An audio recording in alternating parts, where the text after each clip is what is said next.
امداد کے لیے کانگریس کے پاس ہاؤس آف ریپرزینٹیٹیو میں جا کے درخواستیں جمع کرا رہے ہیں کہ ہمیں بجٹ دو، اور اگر بجٹ نہ دیا تو یہ امریکی فوج کے ساتھ بڑا ظلم ہوگا۔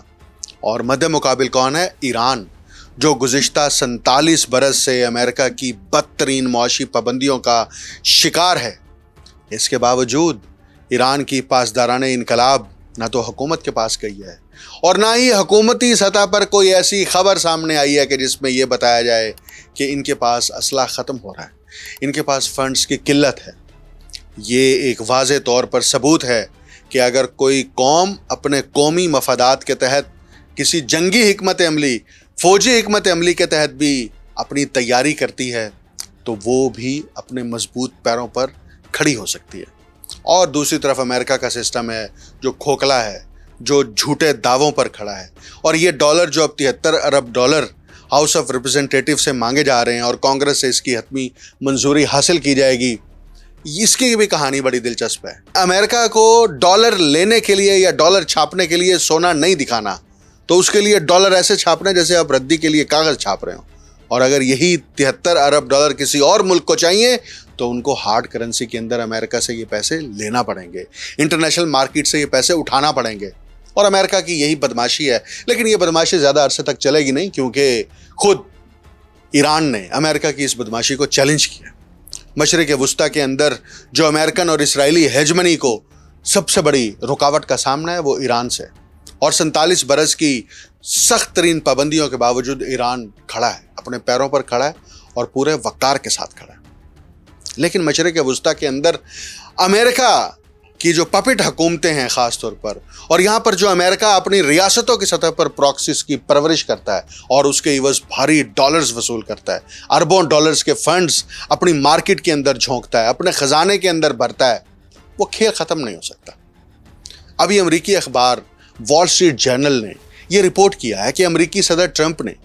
سعودی عرب کے ساتھ سول جوہری پروگرام کے معاہدے کی منظوری دے دی ہے، اور وال اسٹریٹ کی اسی رپورٹ کے مطابق امریکہ کے ساتھ سول جوہری پروگرام کے معاہدے کے تحت سعودی عرب کو توانائی کے شعبے میں جوہری ٹیکنالوجی تک رسائی حاصل ہوگی۔ اور امریکی اخبار کا کہنا ہے کہ امریکہ اور سعودی عرب کے درمیان جوہری تعاون معاہدے کی میعاد جو ہے، مدت جو ہے، وہ 30 سال تک ہے۔ جوہری تعاون معاہدے کی مالیت کئی ارب ڈالر ہونے کا تخمینہ لگایا گیا۔ امریکی حکام کہتے ہیں کہ ممکنہ طور پر سعودی عرب میں یورینیم افزودگی کے دروازے کھل سکتے ہیں۔ متعدد میڈیا رپورٹس کے مطابق ٹرمپ انتظامیہ نے سعودی عرب کے ساتھ جو یہ معاہدہ طے کیا ہے، اس معاہدے کا جو اصل ہدف ہے وہ شہری یعنی سول نیوکلیئر پروگرام ہے، اور اس پروگرام کے لیے اپنی سرزمین پر جوہری ایندھن کی افزودگی کی اجازت دی جا رہی ہے۔ یہ پیش رفت ایسے وقت میں سامنے آئی ہے جب مشرق وسطیٰ میں جوہری ہتھیاروں کے پھیلاؤ یعنی نیوکلیئر پرولیفریشن کے خدشات پہلے ہی بڑھ رہے ہیں۔ وال اسٹریٹ جرنل نے انتظامیہ کے نام ظاہر نہ کرنے والے حکام کے حوالے سے رپورٹ کیا ہے کہ ٹرمپ نے اس معاہدے کی منظوری دے دی ہے۔ یہ معاہدہ 30 سال کے لیے ہوگا،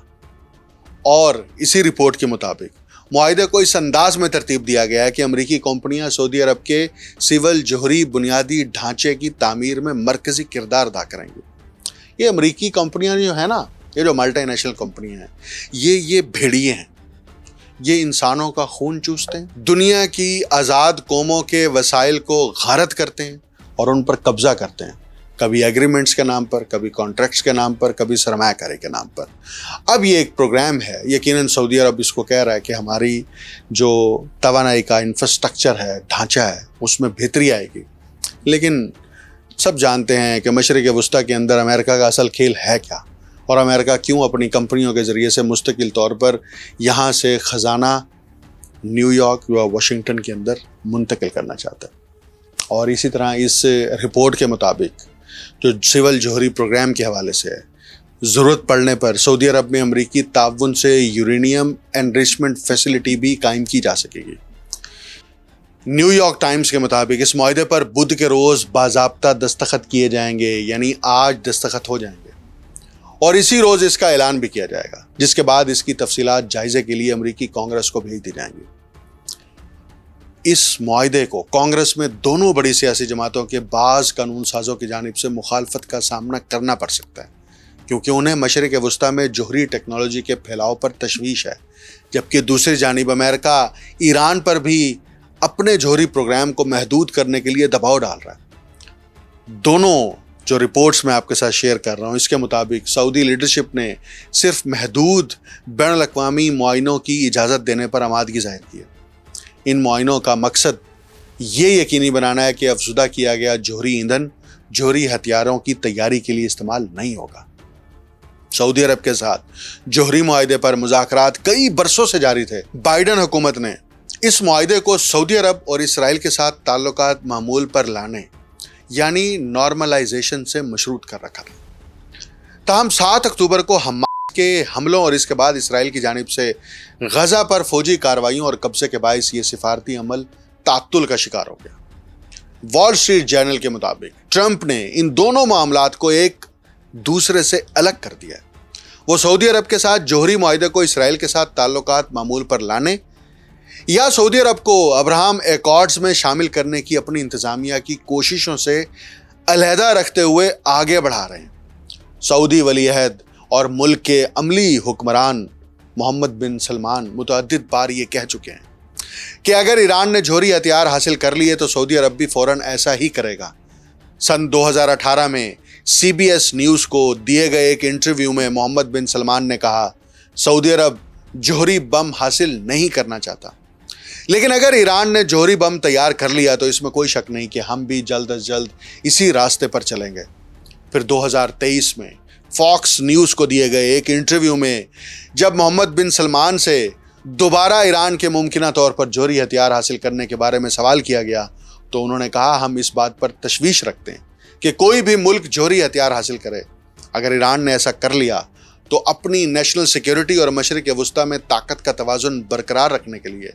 ہمیں بھی ایسا کرنا پڑے گا، لیکن ہم یہ صورتحال دیکھنا نہیں چاہتے۔ بہرحال امریکہ اور سعودی عرب کے درمیان اگر یہ سول جوہری پروگرام کے اوپر دستخط ہو جاتے ہیں اور اس پروگرام کو امپلیمنٹ کر دیا جاتا ہے تو ایک طرف تو سعودی عرب کے لیے ایک یہ راستہ ہوگا کہ وہ اس کے ذریعے اپنی توانائی کی ضروریات پوری کرے اور تیل کے اوپر اپنی ڈپینڈنسی کو کم کرے یا بالکل ختم کرے، لیکن یہ مشرق وسطیٰ کے اندر ایک نئی بحث کو جنم دے گا، ایک نئی دوڑ کو جنم دے گا، اور بہت سارے مبصرین کا یہی ماننا ہے کہ مشرق وسطیٰ کے اندر جوہری ہتھیاروں کی جو دوڑ ہے وہ اس خطے کو مزید سیاسی طور پر عدم استحکام سے دوچار کر سکتی ہے۔ جہاں تک ایران کا معاملہ ہے، ایران ہمیشہ اپنے جوہری پروگرام کو یہی کہتا ہے کہ ہماری یہ سول ضروریات کے لیے ہیں، لیکن خطے کے اندر جو بیٹھا اسرائیل ہے جس کی عمر کوئی 70-75 برس ہے صرف، اور اس 1949 میں قائم ہونے والے اسرائیل نے مشرق وسطیٰ کو گزشتہ کم و بیش 77-78 برس سے غیر یقینی کی صورتحال سے دوچار کر رکھا ہے، اور اس کے لیے وہ بہت سارے نیریٹیوز کنسٹرکٹ کرتے ہیں، ڈسکورس کنسٹرکٹ کرتے ہیں، ایونٹس کریٹ کرتے ہیں، پراکسیز گروپس بناتے ہیں اور ایک غیر یقینی کی فضا قائم رکھتے ہیں۔ لیکن اصل مدعا وہی ہے جو سب جانتے ہیں اور سب مانتے ہیں کہ مشرق وسطیٰ کے وسائل کے اوپر کمپنیوں کو لا کے بٹھا دیا جائے اور یہ کمپنیاں یہاں کے وسائل کی لوٹ مار کریں، بالکل اسی طرح جیسے ایسٹ انڈیا کمپنی بر صغیر کے اندر اور ہندوستان کے وسائل کو لوٹ کر یہاں سے وسائل یورپ کی بندرگاہوں اور پھر وہاں کی مارکیٹ میں بھیجے جاتے رہے، اور پھر اس خطے کو دیوالیہ کا شکار کر دیا گیا۔ ابھی جو آبنائے ہرمز کی بندش ہے اور کی جانب سے بحیرہ احمر کی بندرگاہ ینبع سے باب المندب کے راستے سعودی تیل کی ترسیل پر پابندی کے اعلان جو ہوئے ہیں، اس کا سب سے زیادہ نقصان اس خطے کے اندر وہ پاکستان کو ہونا ہے، اور ابھی اسی لیے پاکستان نے خلیجی ممالک کے علاوہ خام تیل کی درآمد کے متبادل ذرائع جو ہیں وہ تلاش کرنا شروع کر دیے ہیں۔ اور یاد رکھیں پاکستان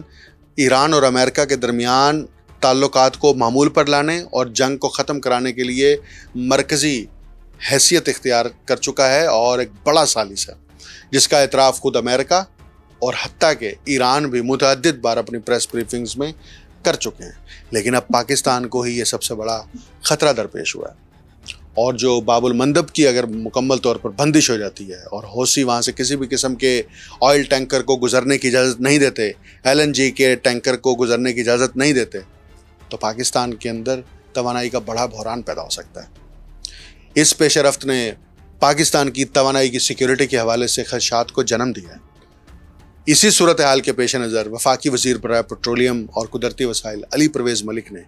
ملک کی آئل ریفائنریز کے سربراہان کا ہنگامی اجلاس طلب کیا، جس میں امریکہ، ایران اور حوثیوں کے درمیان جاری کشیدگی کے باعث پیدا ہونے والی ریجنل سیکیورٹی صورتحال پر بریفنگ دی گئی۔ اجلاس میں وفاقی وزیر نے ریفائنریز کی انتظامیہ کو ہدایت کی کہ پاکستان کو خام تیل کی بلا تعطل فراہمی یقینی بنانے کے لیے فوری طور پر متبادل درآمدی ذرائع کی نشاندہی کی جائے۔ اجلاس میں شریک اعلیٰ حکام نے بتایا کہ اس ہدایت کے بعد ریفائنریز نے بین الاقوامی تجارتی کمپنیوں سے رابطے شروع کر دیے تاکہ امریکہ، سنگاپور، نائجیریا اور وسطی ایشیائی ممالک سے خام تیل کی دستیابی کا جائزہ لیا جا سکے۔ 28 فروری سے پہلے دنیا میں امن تھا، آئل مارکیٹ انسرٹینٹی کا شکار نہیں تھی۔ دنیا کے اندر، خاص طور پر گلوبل ساؤتھ کے ممالک کے اندر مہنگائی کی ایک نئی لہر نہیں تھی، لیکن کووڈ-19 کے بعد اس وقت جو عالمی مارکیٹ کو ٹرمپ اور نیتن یاہو نے غیر یقینی عدم استحکام سے دوچار کیا ہے، اس کو واپس معمول پر لانے کے لیے بہت عرصہ درکار ہوگا۔ اور ویسے بھی دیکھیں، امریکہ اور اسرائیل کی جانب سے جو ایران کے خلاف مشترکہ اور وسیع فوجی کارروائیاں کی گئی تھیں، اس کو 5 مہینے گزر چکے ہیں۔ اس وقت ابتدائی حملے میں یعنی 28 فروری کو ایران کے سپریم لیڈر آیت اللہ علی خامنائی، جو تقریباً 37 برس تک اسلامی جمہوریہ ایران کی اعلیٰ ترین قیادت پر فائز رہے، وہ بھی شہید ہوئے۔ ان کے ساتھ درجنوں اعلیٰ فوجی اور سیاسی عہدیدار بھی شہید ہوئے۔ تاہم ایران کی اعلیٰ قیادت کو ختم کرنے کی اس حکمت عملی کے باوجود ایرانی نظام اور ایرانی سسٹم منہدم نہیں ہوا۔ حکومت نے اپنی گرفت برقرار رکھی اور تقریباً فوری طور پر جوابی کارروائیاں شروع کی تھیں، اور آج کے دن تک یعنی 22 جولائی تک وہ کارروائیاں جاری ہیں۔ تہران نے میزائلوں اور ڈرونز کے ذریعے اسرائیل، خلیجی ممالک، خطے میں موجود امریکی فوجی اڈوں اور آبنائے ہرمز سے گزرنے والی بحری آمد و رفت کو نشانہ بنایا۔ اس کے نتیجے میں آبنائے ہرمز، جو دنیا کی تیل اور LNG کی تقریباً 20% ترسیل کا اہم بحری راستہ، وہ بند ہو گیا۔ یہ جنگ جب بھی اور جس انداز میں بھی اختتام پذیر ہوگی، اس کے اثرات عالمی سیکیورٹی کے بدلتے ہوئے نظام اور بین الاقوامی معیشت پر گہرے اور دور رس ہوں گے۔ اور امریکہ جو دنیا کی اور خاص طور پر عالمی معیشت کے ساتھ ٹرمپ چھیڑ چھاڑ کر رہے ہیں اور ایک کھلواڑ کر رہے ہیں، اس سے ایک طرف امریکی قوم بھی قیمت چکا رہی ہے، دوسری طرف پوری دنیا کے ممالک بھی قیمت چکا رہے ہیں۔ لیکن ٹرمپ کو اس وقت جو اپنا داخلی طور پر بڑے بحران کا اندیشہ ہے، وہ وائٹ ہاؤس میں براجمان رہنے کا ہے۔ اس لیے ٹرمپ کے وائٹ ہاؤس کے اندر اور باہر موجود اہم سیاسی مشیر آج ایک اجلاس میں شریک ہوں گے، اور اس اجلاس میں وہ 3 نومبر کو ہونے والے مڈ ٹرم الیکشن سے پہلے عوامی رائے کے تازہ جائزوں یعنی پولنگ، انتخابی پیغام رسانی اور مجموعی اسٹریٹجی کا جائزہ لیں گے۔ ٹرمپ کی سپر PAC اور ریپبلکن نیشنل کمیٹی کے پاس اس وقت تقریباً $530 ملین موجود ہیں، اور اب ان کی ٹیم یہ طے کر رہی ہے کہ اس خطیر رقم کو کب، کہاں اور کس طریقے سے انتخابی مہم میں استعمال کیا جائے۔ ٹرمپ کی خفیہ سیاسی تنظیم سیکیورنگ امریکن گریٹنس کے پاس بھی سینکڑوں ملین ڈالر کے اضافی فنڈز موجود ہیں۔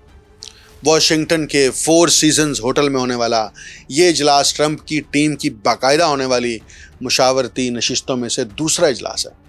جس کا مقصد ریپبلکن پارٹی، اس کے امیدواروں اور ٹرمپ کی سیاسی تنظیم کے درمیان مکمل ہم آہنگی پیدا کرنا ہے۔ اگرچہ ٹرمپ خود اس اجلاس میں شریک نہیں ہوں گے، تاہم ان کے قریبی اور بااثر میگا لیڈرز جو ہیں، جس کو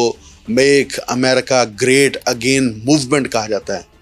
وہ اور سیاسی حکمت عملی بنانے والے اہم افراد شرکت کریں گے۔ ریپبلکن لیڈرز تسلیم کرتے ہیں کہ بڑھتی ہوئی پیٹرول کی قیمتوں اور ایران کے ساتھ جاری جنگ کے باعث ٹرمپ کی مقبولیت میں نمایاں کمی آئی ہے، جس کے نتیجے میں امریکی ایوان نمائندگان یعنی ہاؤس آف ریپرزنٹیٹیو پر اپنی جماعت کا کنٹرول برقرار رکھنا آسان نہیں رہا۔